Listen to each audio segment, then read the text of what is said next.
bonjour chers téléspectateurs yi internautes yi jaajëfal nañ leen nuyu nañ leen ci heure bu baax bi gannaaw journal bi di jaajëfal Cheikh Diop mi ñu ko doon présenté léegi ak rédaction bu télévision Futur Média man ak maire yi ñëw yaatal ci à partir de 13h30 min ngeen ñu lundi la ba jeudi li xew ci biir internet bi man ak mairie Beye Diouf tey moom dafa nekk mairie Winnie Beye Diouf.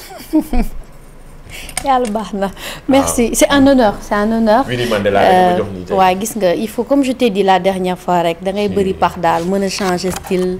waaw bu ñu la xamee fii nga jékki-jékki fële dafay baax une femme plusieurs facettes. mais ni nga leeree nii ci écran retour bii nii. waaw leeree nii sama kanam. yow yaa soxor mais nii laa jaar man nii laa leeree.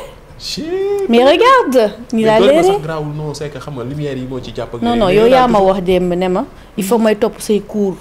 yaa ma ne l'humilité c'est la faiblesse des xaw ma am na daal nu ñu ko waxee daal waaw nee na ma bàyyi bu ñu la defee compliment nga naan merci da ngay fuuy tuuti. apu li mairie daal li nga ko leeralee nii. mën nga jàpp ci leeralu ma apu leeralu ma dama leer. samay savon yi may jaay Mary's collection moom moo fi def nii monsieur Diouf kontaan na. savon yi may jaay la rek. savon mairie Winnie Beye Diouf tey nii la mel dafa mel ni gis ngeen ko nii ak Winnie Mandela loolu la ma jox quoi tey voilà ak ay Rosa Parks ak yooyu daal. waaw loolu la ne comme ni ma la wax rek changement style def un petit turban ma lay tooñee nii ba xam ndax ñoom. waaw ils sont d'accord. waaw Mariama Ndour de moom nee na bëggee la charmante très élégante merci bëggee à toi aussi ma chérie. merci yéen koy wax lu mu bëgg dee leen ko wax loolu. c'est gentil mais dee leen ko wax yooyu. toute femme veut des compliments. ok loolu baax na yow del def noonu rek. 2021 bi ni nga commencé baax na. actuellement en live sur Facebook internet yaa ngi commencé dugg. ñu leen ni nii lañ koy baaxoo di defee di démarrer ndànk-ndànk. affaire bi di yéeg. waaw ba ci kanam ñu dem ak rythme bi c'est chaud wax nañ leen ko ak émission bi lu xew ci biir internet bi wax nañ lépp luy information li leen di jariñ di ñu jariñ ñun ñëpp parce que on apprend chaque jour. dañuy jàng ci lu bees tey jii sax d'ailleurs dinañ waxtaanee lu am solo mbirum statut WhatsApp yi tey ku yeewu rek. wala depuis dem ci guddi gis nga WhatsApp def statut lu raar lu yees la pourquoi mu def ko. te li ma ci gën a neex mooy. gars yi dañu ragal a cliquer. oui mais ñëpp dañ lay bind yow ne la léegi WhatsApp def na lii est-ce que ma cliquer. ñëpp lii nag nekk na lu yéeme ku ci nekk demandé ba xam ndax wóor na. wala wóorul. rester scotché. waaw rester scotché dinañ leen expliquer leen lu am solo lii nga xamante ni WhatsApp moom la xëyee pourtant boo ñu doon suivre depuis temps yii yëpp ñu ko doon junj. mais WhatsApp dina ñëw ak ay fem yu bees. ci atum 2021 bi. mais finalement ñëw nañu ci kanam dinañ ci ñëw mu gën a yaatu mairie. waaw xam naa ne yow sànq ba tey yaa ngi joytu banque bi. bilaay. sa banque mais léegi weer bi dee nag semaine bi moo ci des mooy instant yi lay wër. mooy dernière semaine mois bi daal lay wër balaa el commandante di woote. waaw commandante mooy sama yaay. man du ma bàyyi nag ngay tooñ maire yi. non ndax maire yi samay gaañ la ñu xam nga. waaw mais suñuy gaañ la ñun ñëpp mais yow xam nga ne ñoom weer bi bu soree ba yenn soree la ñuy woote. yow xam nga loolu. heure bi nii quoi moment bi waaw bu waxuma la nag yenn bàjjee ni mbaa ca béy maa ngi lay xalaat. mais ñoom ñëpp a banque instant yi. ñëpp ba mu des yow Ndiaye waxaat ko. yow da nga bëgg ci koo jaxase sax. waaw ndax sa enveloppe boobu. dinaa ko sàcc indi ko fii. wan ko téléspectateur film dinaa ko indi téléspectateur yi ñu gis ñaari portefeuille la yor. am na yeneen yu maire yi doon def ak paa yi ay jamono démb laa ko gis benn internet posté ñu ci def hashtag bi sunu net. ba gis ni lii war nañ ko mën a partager mu fàttaliku loolu ñenn ñi wala yenn maire yi wala ñun sax li fekkee nañ ko waaw gis naa ko muy wure bi. waaw lii dañuy wure bi dem na kër musuma xolo mooy jeu bi ñoom man musuma ko doon def mais gis naa rek ñu koy def jéem naa essayer comprendre mu xawoon compliqué ma bàyyi. bon man de sama yaay yoroon na ko si j'avais bien compris la logique du jeu. da ngay jël benn boule nga koy distribuer. ci yeneen boule yi ba mu jeex. après je pense que je parle sous le contrôle des maires. fin bi mooy ku ëppale wala ku njëkk a jeexle moo gagné xamatuma nag. maa ngi xaar seen commentaire bi maire yi li ñu fi wax nii ba xam ndax noonu la man xaw ma. que ni maîtriser wu ma woon. mais li daan naa ko foofu mais nag sama propre règlement laa doon def. waaw. dañ doon def gas ci suul bi ni jël ay bii comme yéen yi ngeen doon égaat. ñun yooyu leen doon jël di ko defee nii. ay bii moo doon nekk ci maire yi sax. voilà bii lañ doon def. ñun daal loolu lañ doon def mais suñu propre règlement lañ doon topp. mais moo gën de. ndax li nga fi wax nii. dama foog ne loolu la rek parce que ñun noonu lañ ko doon foowee. gisoo may jël sama xanaa ñu laaj ñoom Exidex. SAEDEX suñu maam bi SAEDEX mën na ko mën a waaw moom maîtriser. war na may mën a xool maîtriser. internautes yi aussi ñu ngi réagir.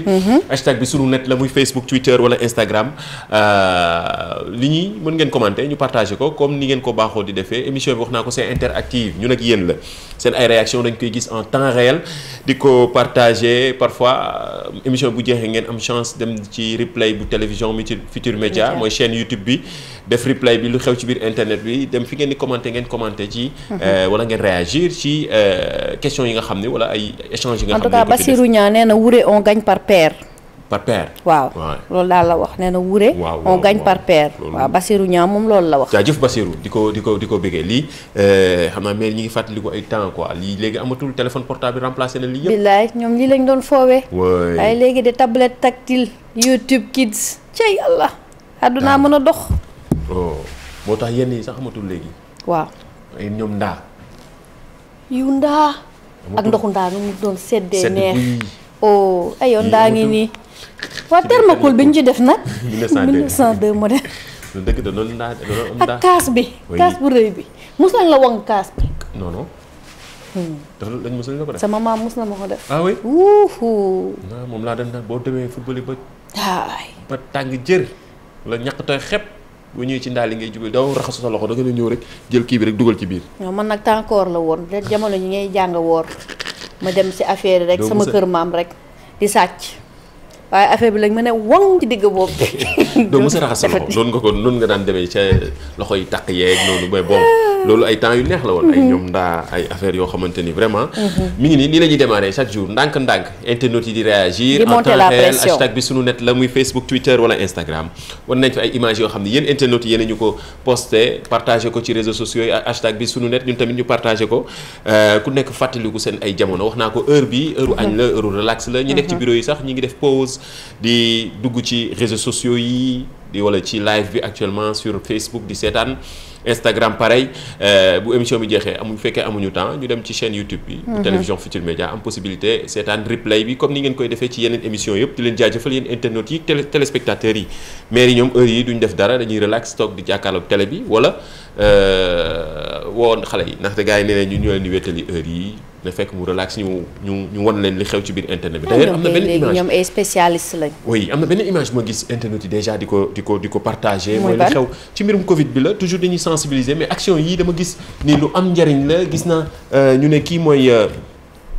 commissaire central bu Kaolack gis naa internet yi di ko partagé daal mais lii lu am solo la dañ ko gis nii rek ci réseaux sociaux yi gars yi di ko partagé mais lii dafa nekk ci moment bi dafa nekk lu am solo loo xamante ni lii rôle police la rôle gendarmerie la mais vraiment commissaire bi li mu def nii daal lu am solo la daal xamuñu turam nag lu am solo la lu baax a wane la tamit parce que wax nañ leen ko fii ci li xew ci biir internet bi bépp action bu baax boo xamante ne mi ngi jàll ci internet bi dañ koy jàllale wan leen ko donc lii xëy na dina mën a inspirer ñi nga xamante ne moo di moroomam yi pour ñu daal di ko def parce que ñoom tamit seen rôle la ndax commissaire boo nekkee ba commissaire central benn gox daanaka sécurité bi yëpp ça dépend de toi donc di leen nuyu di leen jaajëfal bu baax te di nuyu aussi voilà ñi nga xamante ne ñoom ñooy faral di def loolu ak yeneen action yoo xamante ne xëy na fësaluñ ko joxe masque yi daal lii baax na léegi nag xam nga télévision ci poche la téléphone portable yi ñëpp dañuy filmer action yi mu rafet mu ñaaw mais d'habitude ñun dañuy gën a fësal lu rafet li pour gars yi di ci inspiré wu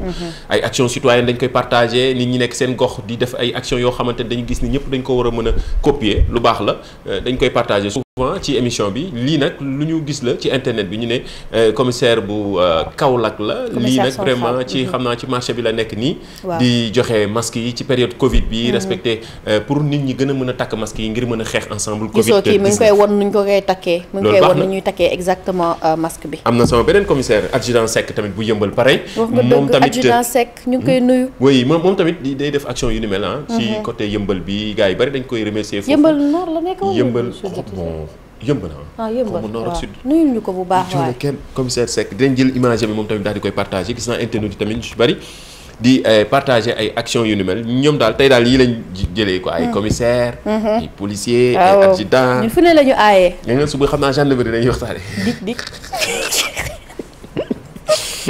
am na solo mais lii la ci internet bi la nekk ñu partagé ko loolu baax na. ku fi def lu baax rek ñu wane ko ñun.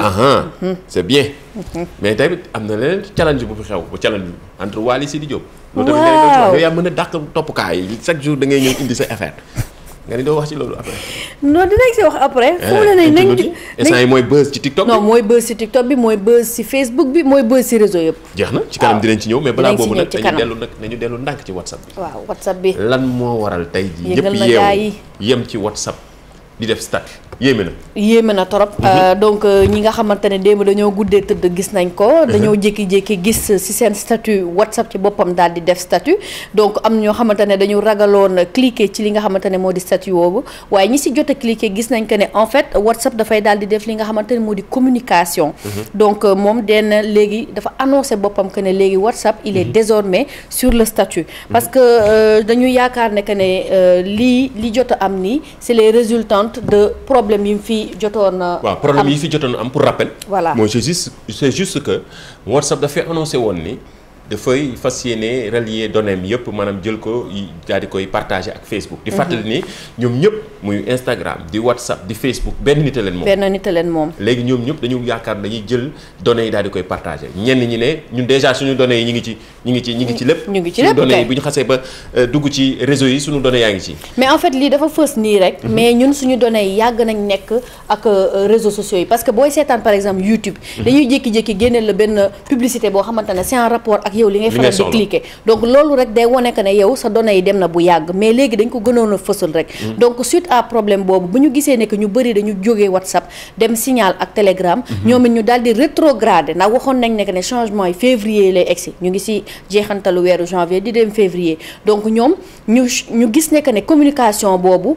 les gens ont communiqué à leur place dañu communiquer à leur place donc léegi statut bi te boo seetloo statut bi du def 24 heures soo ko ubbee une fois après day dem. jeex na soo ko ubbee ba pare day dem parce que da lay jox benn information donc nee nañu ñoom la seule chose statut bi rek cliquer tontu leen. voilà donc nee nañ ñoom la seule chose qui ne change pas. mooy le respect mooy seen engagement envers votre vie privée maanaam respect vie privée. dañ koy li nga xamante ne continuer préserver. ñoom loolu lañ ñu communiquer donc ñu gëm ne que léegi WhatsApp dafay daal di communiquer ak ñun ñi nga xamante ne ñun ñooy utilisateurs yi. ñu daal di xool rek fan la ñuy mujjee ak ñun. ñoo yey ndaxte wax naa ko fi keroog ne leen jamono ji gars yi. golo di xam nu ñu koy waxatee di dañu am choix quoi. gars yi bu leen neexee donte sécurité mënoo ko am à 100% ci internet bu ñu demee ba WhatsApp gars yi xaw a dugg ci xelu gars yi jaxase ci mbirum données personnelles ñëpp a dawoon dem Signal wala Instagram. wala Telegram pardon. bi ñu demee Telegram téléchargement yi gën a bari ñii nag ñoom tamit kontaan nañ ci lool ñoom plateforme yi ndaxte diggante jafe-jafe yi WhatsApp am ci fin d'année bi. ba ci début d'année 2021 ñoom seen nombre ñi nga xamante ne ñooy dugg ci seen plateforme yi dafa yokk. gis nañu fi 25 millions en 72 heures Telegram. waaw ak yeneen i chiffres yoo xam ne ñu ngi koy partagé ba loolu moo tax waa WhatsApp dellu ginnaaw daal di ne ñoom léegi dañuy commencer di communiquer seen bopp ndax dañu gis ni nit ñi comprendre ñu woon. communication bi nga xam ne joxe woon nañ ko ba actuellement nii ñoom ñooy communiquer seen bopp ñëpp di ko gis ci statut WhatsApp yi maanaam WhatsApp ci boppam day statut boppam. waaw WhatsApp ci boppam day statut boppam dafay communiquer parce que xam nga statut c'est un moyen de communication. donc moom tamit léegi comme gis na loolu il a appris de ses erreurs. mu daal di moom it léegi di communiquer ses propres informations léegi gëm naa ne que xëy na bu amee changement bu war a ñëw WhatsApp ci boppam moo ñu koy nar a yëgal. mi ngi noonu leer na lii la li xew ci biir internet bi lépp lu leen jaaxal ci seen smartphone yi ci seen ci internet bi ñun dañ fi nekk ñun ak yéen di partager parfois yi nga xamante ni tey ci suba ñëpp a ko waxtaanee ku nekk tey koo gis ñaar ñoo gis ñett ñi ngi waxtaanee li nga xamante ni mooy WhatsApp bi tey dafa xëy ku ne naan man dama ragaloon cliquer. ñi naan rek balaa ñoo dugg rek am na ñu ma doon interpeller ci loolu. loolu baax na ñëpp a ngi interpeller di wane ni tey jii gars yi bari. dinañ ci mais ça montre aussi que léegi les utilisateurs sont un peu plus méfiants. c'est bien. ça c'est un très bon signe. voilà loolu am na solo rek gars yi méfié wu. du lu ñëw rek ngeen cliquer ci internet du lu ñëw rek ngeen cliquer. c'est bien parce que bari ñu ci bari ñuy poser question. waaw naan ñu ba xam ndax mën nañu cliquer. ndax pourquoi ça. effectivement c'est bien voilà. te noonu la demee ci information yi tamit balaa ngeen a partager xool leen bu baax ngeen demander. avant de cliquer il faut tourner le pouce 7 fois. c'est bien am na solo bu ñu jógee ci WhatsApp démb waxoon nañ téléspectateurs yi internautes yi dinañ ñëwaat ci ñi nga xamante ni dañoo amoon Facebook actif lool. ba pare génn àddina nan la ñuy def ak seen compte yooyu wax nañ ko tey nag loolu la ñu fas yéene waxtaanee mu loo xam ne dina jariñ internautes yi ndax ku nekk am na ku la jege koo xam ne mi ngi woon ci réseaux sociaux yi. Facebook surtout nekkoon koo xam ne dafa actif lool di poster saa su ne gannaaw ba mu génn àddina nan la ñu mën a def ak compte yi Merry loolu mën nañu ko mën a expliquer waat ndax waxoon nañ ko mais dañ ciy waxaat téléspectateurs yi internautes yi. gën ko mën a comprendre waaw waxoon nañ ko donc en fait Facebook da lay may possibilité yow de ton vivant. deux choix soit boo deewee ñu supprimer carrément sa compte wala nga jël sa compte nga légué ko maanaam nga jox ko moo xam sa jëkkër moo xam sa rakk moo xam sa jabar moo xam sa yaay wala en tout cas koo xamante ne nii yow yaa ko tànn donc pour li nga xamante ne moom mooy supprimer bi donc boo demee en haut ci kaw noonu à droite de Facebook da ngay cliquer sur sélectionner paramètres boo demee ci sélectionner paramètres nga daal di cliquer ci paramètres transformation en compte de commémoration. Compte de commémoration. mi ngi fa su ko defee nga def défiler la page ci suuf. bu boobaa dinañ la ne est-ce que da nga bëgg sa compte ñu supprimer ko après sa décès. bu boobaa bu dee loolu nga bëgg nga daal di def supprimer le décès. supprimer après le décès. mais problème bi mooy foofu. nan la ñuy xamee ni diw décès. non en fait da ngay remplir benn da ngay remplir benn formulaire. da ngay remplir benn formulaire boo xamante ne nii yow bis xam nga comme Facebook nee naa la démb. am na ay photo yoo xamante ne nii soo defee yenn paramètres yi suñ ko posté rek dañ lay yónnee ne la est-ce que mën nga tagee sa bopp. dëgg la donc c'est pour loolu sécurité la. voilà léegi donc yow bu ñu defee notification wala tàggee la Merry B est décédé. dañuy xam ne que ni kii elle est décédée donc. dañuy waaw yàlla na yéex. dañuy jot notification yi. dañuy jot notification dama ragal de dañuy jot notification yi donc dañuy xam ne ni kii avec le formulaire. day activé wu ñu xam ne ni kii. daal dina dem donc à partir de ce moment là nag ngay xam yow sa décision supprimer ton compte nga def. wala li nga xamante ne moom mooy léegi man moom def naa ko man léegi amoo mari laa def. waaw loolu baax na sa jëkkër nga ko léegi. waaw sama léegi waaw laa ko def. oh c'est bien. man de toute façon sama jëkkër moo utiliser la plupart du temps sama compte. en résumé on peut dire que da ngay jël compte bi nga léegi ko. waaw da ngay jël ki nga yaakaar confiance man d'habitude mën nga jël du nekk benn nit. non mais en fait c'est une personne tierce maanaam une troisième personne keneen koo xamante ne wóolu nga ko mais il y a une chose ki nga légué sa compte bi du mën a interagir waaw ci moment bi ngay actif non même après compte de commémoration lay nekk c'est-à-dire du mën a dugg sa compte di waxtaan ak say amis super comprendre moom li muy mën mooy peut-être changer photo de profil ak yooyu mais du mën a publier du mën a poster du mën a nu mu tuddati interagir ak say xarit. Super. Donc ça c'est important à dire. Non, donc voilà c'est hyper important. Et modifier photo de profil, photo de couverture, tout est possible une fois que Facebook a reçu la notification de la mort de l'utilisateur. Da koy supprimer ci saa si. Voilà, via un formulaire déjà prévu à cet effet. Donc lu ñuy jox conseil internautes et téléspectateurs yi. mooy que ñu préparer. ku ci nekk légué sa compte déjà. exact bu dee looloo sa décision. waaw mais ku ci nekk li gën a wóor soo bëggee sa bés Facebook ñu effacé ko. waaw boo bëggee ñu effacé ko da nga koy dem remplir sa formulaire bi nga def supprimer. boo deewee ñu supprimer. ok boo bëggee légué jox ko kenn wala nga wóolu Mamadou Ndiaye. ne xaaral ma jox ko Mamadou Ndiaye. boo kiiwee nga remplir sa formulaire soo deewee mu nekk Facebook compte de commémoration su ko defee yow tu auras la possibilité de modifier la photo de profil ak de couverture. mais après mënu ko supprimer foofu moom ki ngi légué. non. parce que compte de commémoration lay nekk. lekk lay doon ok. waaw mais mi ngi mel ni nga def testament rek testament digital la. li gën a wóor xam nga naka la. mooy lan yow xam naa fa nga jëm. non nañu supprimer. doo bàyyi ñu lay xool. non nañu supprimer. bàyyi ñu lay xool nee na kay yàlla jël na. mais man dama foogoon ne sa jabar ngay légué. waaw mën nañu légué mais comme que 2 personnes 3. non une personne la. personne tierce nga fi wax léegi. une personne tierce. une personne tierce. waaw une personne tierce mooy une personne. troisième personne bu bokkul ci yow. mais une personne sax wóoru loolu dañuy réclamer waat Facebook ne ko une personne rek du doy da nga xam ki nga jox légué ki nga jox compte bi. on sait jamais. et wuyul Mariam Ciss nee na mais s'il meurt avant toi. waaw kay li laa la bëggoon wax s'il meurt avant toi. c'est une question pertinente donc toujours li ñuy wax rek. sécurité 100%. sécurité waaw soit ngeen supprimer wala ngeen léegi rek. supprimer mooy solution bi de. waaw en tout cas choix la daal. waaw choix la mais du juste sa jëkkër wala sa jabar. waaw mën nga ko léegi sa xarit sa meilleur ami. sa frère sa sœur. c'est juste peut-être day nekk compte de commémoration boo xamante ne voilà nit ñi bu ñu la nammee diw mi ngi woon nii c'est comme un testament. c'est bien testament digital la. moo tax dara wóorul àddinaa ngi nii. lépp lu ñuy posté ci Facebook yi nañ koy xool te xam ne ëllëg dafa am ak li ñu fi bàyyi léegi dafa am solo de. li ñu fi bàyyi digital ñu xam ne kii kat nii la témoignage yi day jógee fu ne. mais sa réputation des di gën di rafet. surtout ci réseaux sociaux yi muy Facebook wala Twitter wala Instagram ak yooyu noonu yëpp.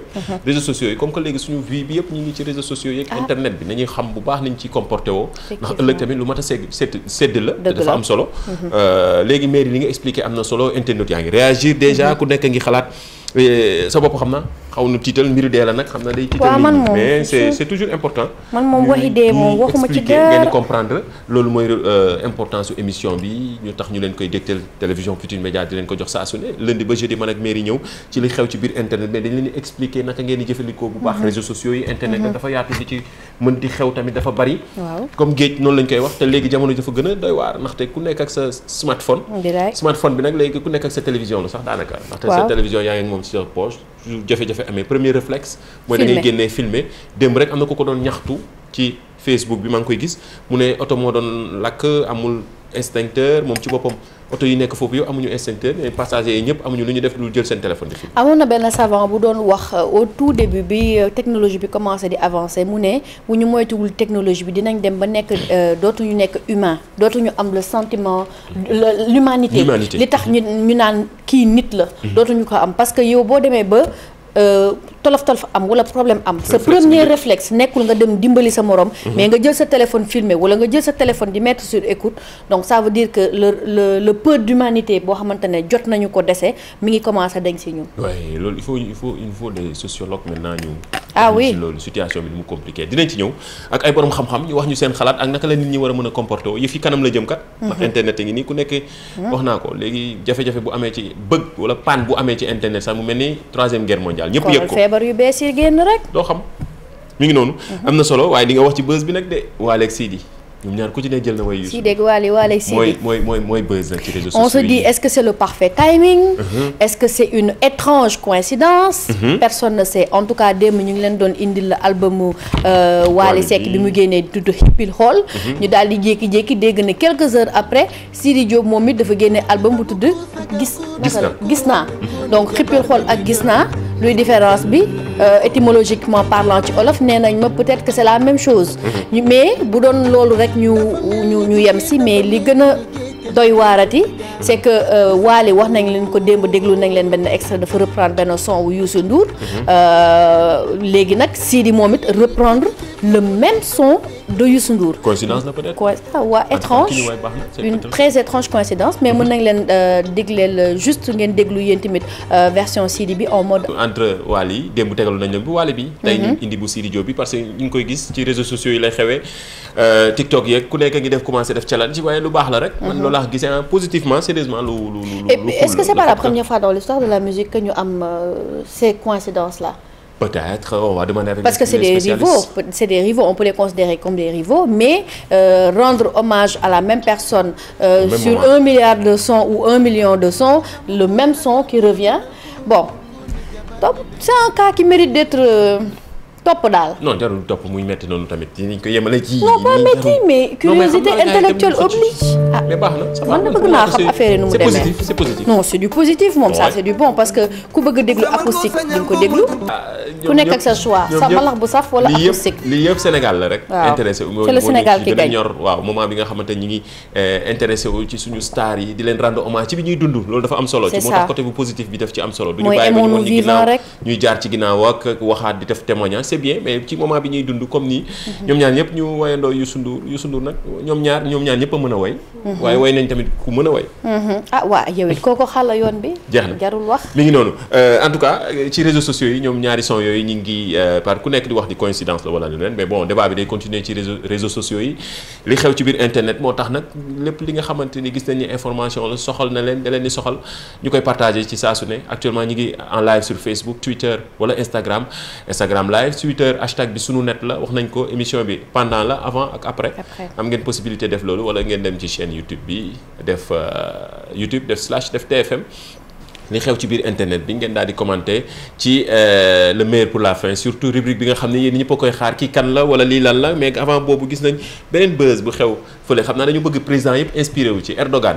président Turquie bi Erdogan suñu nouveau président. mooy maye ay kër moom waaw moom day maye ay kër moom. gis naa Twitter refees na dal ñëpp a ngi ko naan Erdogan di ko félicité. ñun duñu dem Turquie tamit ku nekk maye ay kër. ñun nañ dem Turquie tamit ay logements sociaux la. waaw.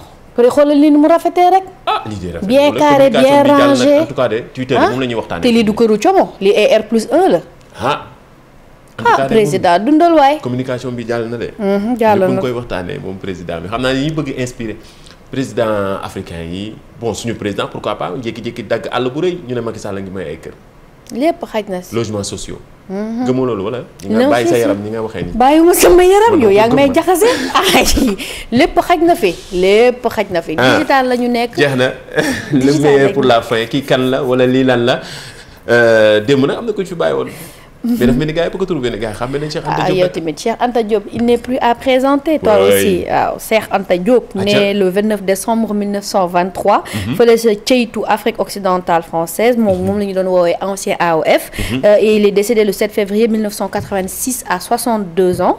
donc fii ci Dakar Sénégal donc profession il était un historien anthropologue et il a eu un doctorat en sciences sociales fële ca Université de Paris. avec une spécialisation en chimie nucléaire.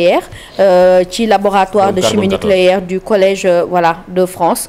donc moom nag il est très connu pour ses thèses yi nga xamante ne c'était souvent très controversé et te thèses am yëpp dañ ko doon reprendre au sein de la communauté scientifique. donc en particulier ci sujet bi nga xamante ne moo di Égypte antique bi quant à l'origine de la langue wolof est-ce que langue wolof Égypte la jóge wala jóge wu fa.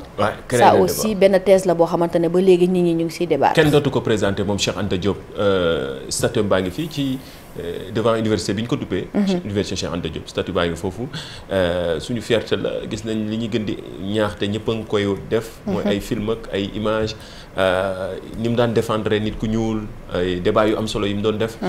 mais loolu ak taxawaay bu am solo bi nga xam da ko doon taxaw ci histoire Afrique sax en général. doogu ñëw ci Sénégal mais loolu am na solo te lii rubrique bu am solo la gis naa ne ndaw ñu ci bari participer nañu ba joxe seen réponse yi bari na hashtag bi sunu net ci Twitter. boo leen demee ci YouTube aussi mën ngeen di dem di commenter temps yëpp nag ñi ñuy tànn ñuy dem ci jili ci Twitter ci YouTube bi lañ leen di jëlee. waaw kii nag moom dañuy tànn kenn mu dem ci jili. mais gars yi xàmmewuñ ko. yaay kii la. mooy yow sax est-ce que xam nga ko. non kii xaw ma ko dëggantaan. non dëggantaan xaw ma ko. boo ko xamee nii sa banque gi dina jeex tey. kon li ma doon wax sànq mi ngi nekk dëgg. non man dañ ma wax rek. non xaw ma ko dëgg neex yàlla xaw ma ko. maa la gën a banque fopp nga ne. du ma fi inventé xaw ma ko. xaw ma ko de wax leen ñu kii kan la. hashtag bi sunu net la Facebook Twitter wala Instagram wala ngeen dem ci chaîne YouTube bi replay ko xool photo bi bu baax def capture wax ñu biographie am ñu tànn ci kenn suba yóbbu ko ci jili CSB nekk rond-point cité kër góor gi nekk sponsoru rubrique bi ñu duppee kii kan la wala lii lan la jili ay matériels yoo xam ne électroménager jili ay téléphone portable yi Samsung yi fold bi ma nga ca jili boo leen ko am ngeen possibilité am ko foofu mi ngi nekk rond-point cité kër góor gi moom mooy sponsor rubrique bi ñu duppee kii kan la wala lii lan la d'habitude dañuy tànn kenn yóbbu ko ci jili bu demee jël lawoom téléphone portable lay doon daal di photo wu partagé ñun tamit ñu statut ko partagé ko ak internet yi ak réseaux sociaux yi comme ni ñu koy defee ci émission bi indiwaatal photo yi ma xool kii kan la bi internet yi laay xool de. non bi lii lan la bi la. d'habitude non kii kan la bi ba pare ndax d'habitude damay xool ba xam ndax ñoom ñi ngi trouvé piste bi quoi ay tour a ngi génn de mais comme man xaw ma du ma mën a wax. waaw yow de xamoo. waaw man de xaw ma dëgg xaw ma. waaw non maa ngi gis ay ñas lu mu mbaa. non du ñoo ñëpp ñu ngi jàdd. bu leen sori jox leen fii la ci dëkk gi la. bu leen sori Dakar Njaay gi. kon baax na. kii kan la suba moom dañuy suba damay bokk ci jeu bi de yóbbu man léegi su ma trouvé rek di nga may waaw yóbbu ci ñu yóbbu la ci ji yow doo dem sax ci nga bokk war ñu lii lan la bi lii lan la bi mbir mi xam nga ko war ñu lii lan la balaa ñoo jeexal xam naa ko kay waaw lii xam naa ko lii lan la lii la lii la ba suba man xaw ma ko lii la ba suba waaw ba suba rek baax na jaajëfal nañ la mairie jaajëfal internautes yeeg téléspectateurs yi émission bi day continuer wax naa ko mooy seen émission boo xam dafa am avant pendant ak après après dañ koy continuer ci réseaux sociaux yi hashtag bi sunu net la muy Facebook Twitter wala Instagram am ngeen possibilité di ñu suivre aussi ci YouTube bi dem ci YouTube bi def replay bu émission li xew ci biir internet bi ngeen commenter surtout question bi ñu posé kii kan la wala lii lan la bi kii kan la bi moom xam naa ni xaw na saf quoi mais dinañ tànn kenn yóbbu ko ci ji nañ segg bu baax jël suñu temps loolu am na solo. Inch'Allah donc ñu daal di tàggatoo ak yéen rek. J'espère que vous avez passé un très bon moment en tout cas nous on le passe chaque jour avec vous et on enjoy ça donc c'était Merry Winnie Beye Diouf aujourd'hui pour vous servir ba suba. Merry daal moo fi mën moo bari facette keroog indi woon na fi tenue Youssou Ndour nee na Youssou Ndour moom moo ko wax selon elle. Youssou Ndour laa doon rendre hommage ak Michael Jackson. ok ba léegi wax gi dañul. léegi tey nee na Winnie te man maa inspiré. la yaa ma tuddee Winnie moo tax ma waxaat Winnie Mandela Merry Winnie Beye Diouf. ok voilà ba suba incha allah. c'était moi pour vous servir. nuyul ma mère bi. na ko dégg incha allah nuyu nañ téléspectateurs yi jox leen dig daje ba suba ci beneen numéro li xew ci biir internet bi di jaajëfal équipe digitale bi nekkoon ci ginnaaw ñoom Magui ñoom Adja ñi ci jàpp ngeen mën ñu suivre en temps réel ci suñu page Facebook bu télévision Futur Média remercier réalisateurs yeeg réalisatrice bi je pense Fatima laay gis laay dégg ci kii wala app la waaw di leen jaajëfal daal ñi nekk ci ginnaaw ñëpp di ci jàpp Youssou aussi jox leen dig daje ba suba ci beneen numéro li xew ci biir internet bi daal yi malheureusement doon ko gis mais dafa rafet Wilson li ma sol ni damay jox numéro bi. dañuy wax man de ba léegi. man de la ñuy wax ne maa bëri titre. Wilson Choose numéro téléphone 77 714 27 65 ci réseaux sociaux yi dinaa posté daal ngeen gis ko ba suba incha allah. sori na lool tës paat li muy représenté bari na lool benn single la ak génn tës yëpp ko jënd jëm ci wàllu bëgg leen foog ma bëgg ci ndënd su ma makkaama weesu na ëffal ak ënd su ma makkaama weesu na gangs half core half sit weex koor su ma makkaama toll na taxaw den kooru aaf moo nii ma ni nga bul may